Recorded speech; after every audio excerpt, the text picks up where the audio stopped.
The Christmas tree had been a custom in parts of Germany for centuries, and for the British royal family since about 1800, but it was an engraving in the Illustrated London News in December 1848 which brought the tradition to the public imagination.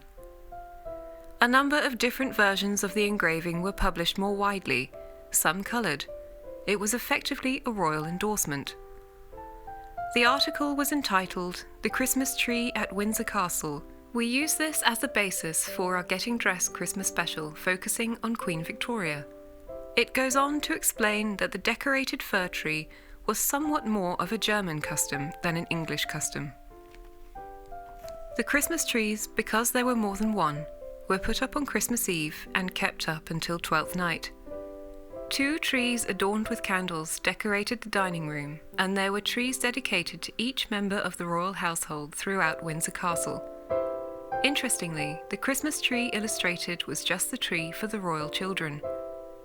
The article reads, "The tree employed for this festive purpose is a young fir of about 8 feet high and has 6 tiers of branches.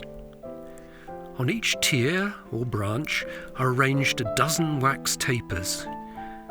Pendant from the branches are elegant trays, baskets, bonbonniere, and other receptacles for sweetmeats of the most vivid and expensive kind. Fancy cakes, gilt gingerbread, and eggs filled with sweetmeats are also suspended by various coloured ribbons from its branches. The tree, which stands upon a table covered with white damask, is supported at the roots by piles of sweets and by toys and dolls of all description, suited to the youthful fancy and to the several ages of the interesting scions of royalty for whose gratification they are displayed.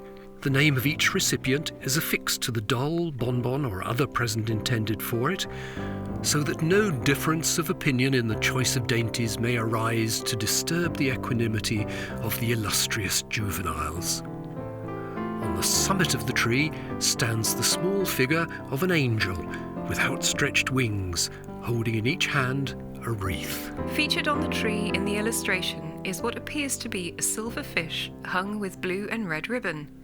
This most likely would have been a sterling silver spice box that would have held spices such as cinnamon and cloves to scent the Christmas tree. In the private rooms of Windsor Castle, there was also a tree furnished by Prince Albert for Queen Victoria, and a tree decorated for the Prince by the Queen. Keep an eye out for another short documentary about our research into Queen Victoria's clothing and jewellery.